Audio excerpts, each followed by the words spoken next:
amigos, minhas amigas, tudo bem com vocês? Vamos turistar aqui um pouco por Diamantina, ver alguma das atrações da cidade. Esse imóvel que a gente está mostrando aí, ó, essa escada, né, que leva a essa casa aí, é onde funcionava o Museu do Diamante. E ele foi lá para a casa que a Chica da Silva morou, né, que ela foi proprietária. Esse aí, né, onde funcionava o Museu do Diamante, era a antiga casa do padre José da Silva e Oliveira Rolim, que foi um padre muito abastado, muito rico, que tinha escravos, tinha lavras de diamante, tinha muito poder, né?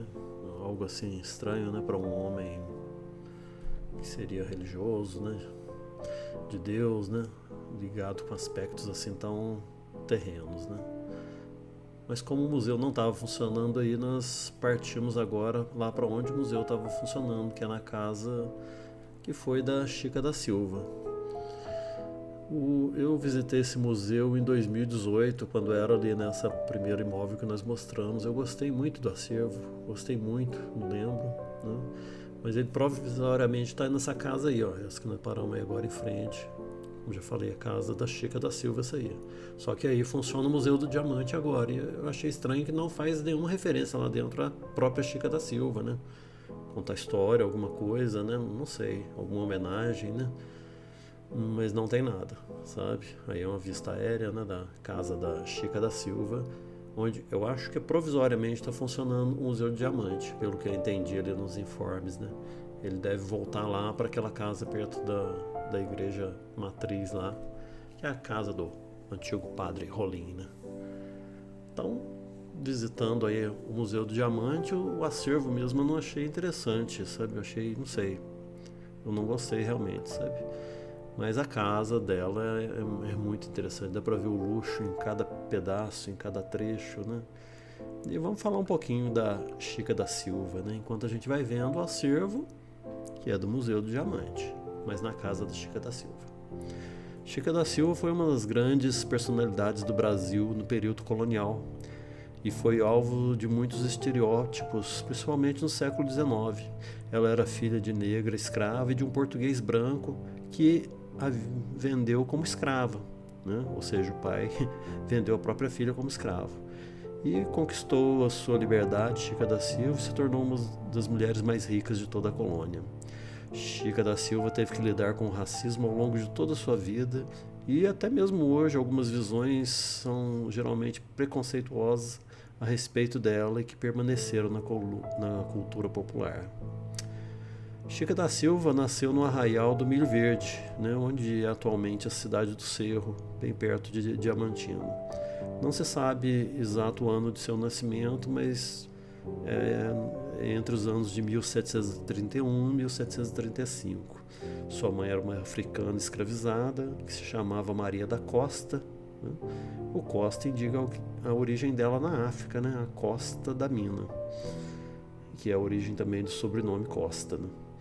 O pai de Chica da Silva era um português chamado Antônio Caetano de Sá, que não a reconheceu como filha, né, e ainda a vendeu como escrava para um médico que morava no arraial vizinho, Arraial do Tijuco, atual cidade de Diamantina. O médico chamava-se Manuel Pires Sardinha e ele acabou engravidando, fazendo com que Chica desse à luz o seu primeiro filho, que foi registrado como Simão. O enriquecimento de Chica da Silva está ligado diretamente a um relacionamento que ela teve com o João Fernandes de Oliveira, que era um contratador de diamantes que foi enviado a Diamantina. João Fernandes comprou Chica da Silva de seu antigo dono por R$800 mil e logo em seguida a alforriou, ou seja, deu a liberdade a ela. João Fernandes e Chica da Silva tiveram um relacionamento amoroso que se estendeu por 2 décadas. Mas é importante ressaltar que ambos nunca foram casados de acordo com a legislação vigente naquela época. O enriquecimento de Chica da Silva aconteceu em consequência desse envolvimento romântico com um dos homens mais ricos do Brasil colônia. Ao longo de quase 20 anos de relacionamento com o contratador de diamantes, Chica da Silva teve 13 filhos e desfrutou de muita riqueza e um certo prestígio social, conquistado mais pela influência do seu dinheiro. Isso porque, apesar de ser rica, Chica da Silva teve que lidar com o racismo que existia e predominava no período colonial. Chica da Silva procurou integrar-se nos círculos sociais de Diamantina e usou toda a sua influência que o seu dinheiro poderia oferecer. Lembrando que o Brasil naquele período era escravagista, né? E a escravidão era pautada unicamente, né, por questões raciais, ou seja, era uma sociedade extremamente racista. Sendo assim, Chica da Silva enfrentou dificuldades para ser aceita. Ela conseguiu frequentar círculos sociais mais importantes da época, mas os historiadores dizem ainda que havia limitações para sua aceitação, apesar de toda a sua fortuna. A relação de Chica com o contratador de diamantes manteve-se até 1770 e foi interrompida pela decisão do contratador de voltar a Portugal para resolver questões do testamento por causa da morte de seu pai. João Fernandes, no entanto, deixou inúmeras posses para Chica da Silva em Diamantina. O contratador permaneceu em Portugal até sua morte no ano de 1776. Como mencionamos, Chica da Silva teve 13 filhos com João Fernandes. Destes 13, 9 eram mulheres e 4 eram homens. Chica da Silva esteve diretamente ligada com a educação das 9 filhas mulheres, e elas estudaram nos melhores conventos da região de Diamantina, locais que aceitavam apenas a elite econômica. Já os 4 filhos homens foram levados para Portugal em 1770, quando o contratador resolveu voltar à sua terra natal. Chica da Silva acabou falecendo em 15 de fevereiro de 1796 e as causas de sua morte ainda são desconhecidas. Ela foi enterrada em uma tumba na igreja de São Francisco de Assis em Diamantina, demonstrando assim o alcance de sua riqueza, pois um enterro nessa igreja era algo que somente pessoas riquíssimas daquela época poderiam conseguir.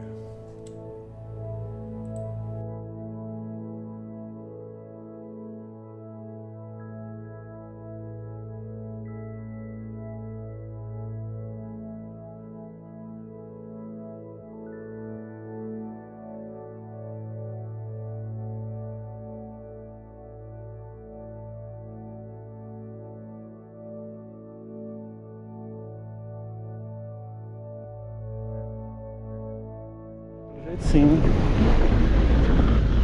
Juscelino Kubitschek. Vamos ver. Olá, boa tarde. Tá fazendo visitação, é? Sim, tem uma taxa.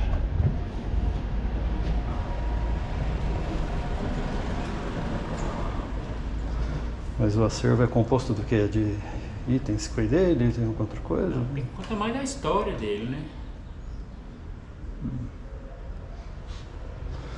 Tá bom, vou resolver se eu entro, tá? Obrigado.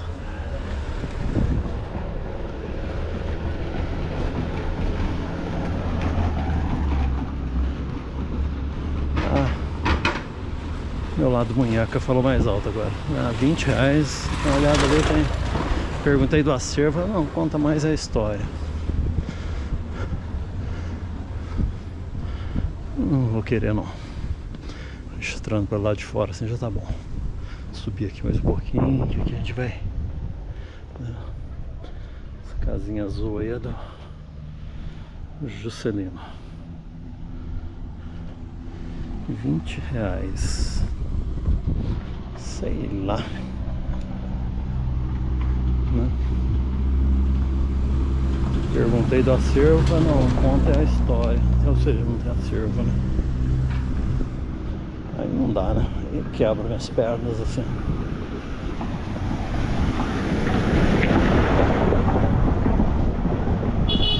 Aqui mais um beco aqui, essas todas calçadas de pedra.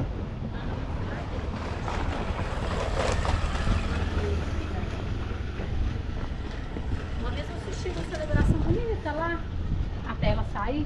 Eu vou te falar, pagar assim só pra olhar a casa por dentro. Não valendo a pena não.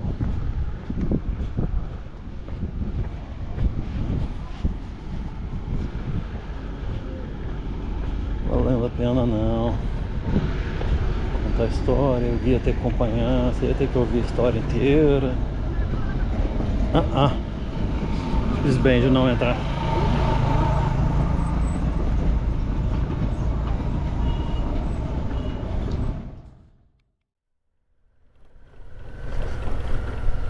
Tá aqui a nossa atração aqui, ó. Essa passarela que liga um lado no outro da rua aqui, uma casa na outra. Eu não me lembro a história disso aqui, então não vou chutar não. Não vou chutar não, sei que é muito interessante, né? Uma ligação de um prédio no outro passando por cima da rua, né?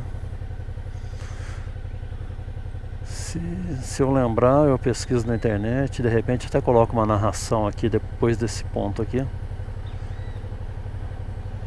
falando aí sobre essa passarela, do que se trata, as razões, ano de construção, né? Deve ser só a interligação entre o prédio e o outro, né? Mas muito interessante, né?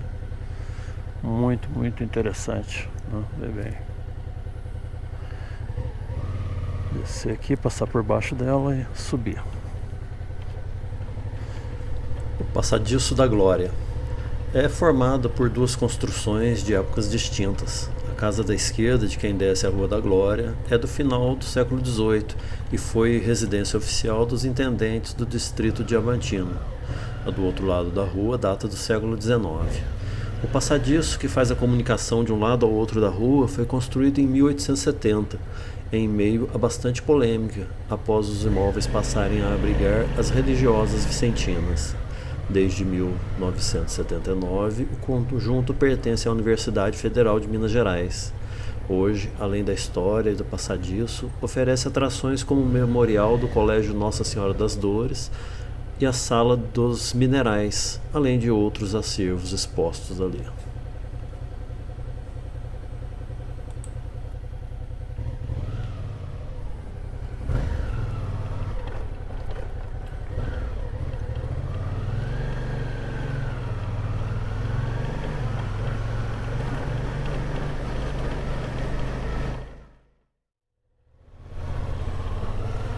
Essa da estação de trem, né? Que coisa! Como que Diamantina ainda tinha linha de trem, né? Fica nesse alto, tudo.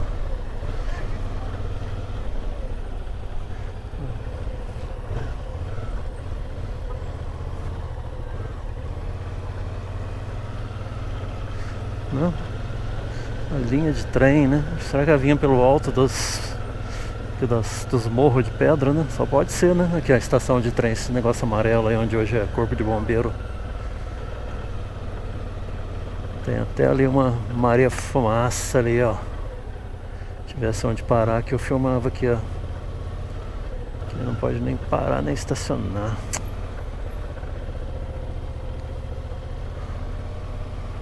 Eu tava parado ali, né? Compensa a gente filmar ali? Acho que sim, né?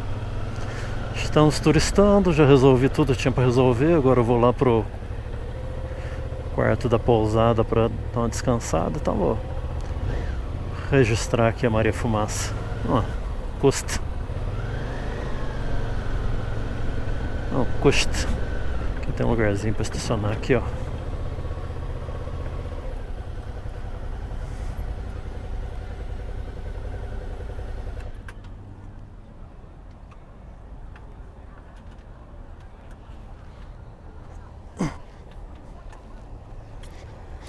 Vou nem tirar o celular daqui, ó. Vida louca, vamos deixar o celular aqui mesmo. Tá de olho ali, né? Não vou tirar o capacete da cabeça. O pessoal vai pensar que eu tô indo soltar alguma coisa, né? Tô ligando não, o povo vai achar, deixar de achar, né? Tô nem aí. Tô nem aí. Meu celular, eu tô aí sim. Eita.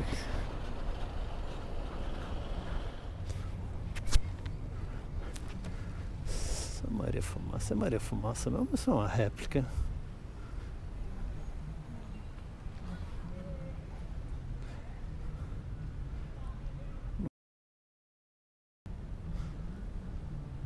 Diferentona.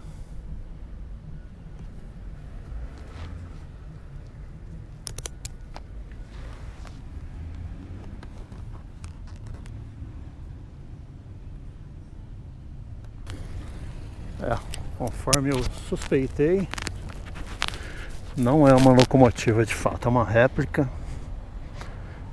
E cá entre nós, uma réplica mal feita, mas tá bom. Sei lá. Tá bom. Perdi tempo, né? Vi que ela tava esquisita, vi que tava uma coisa errada, né? Pensei assim, de repente é muito antiga, né? Mas... deixa pra lá. De repente eu nem coloco isso aqui no vídeo. Vamos ver.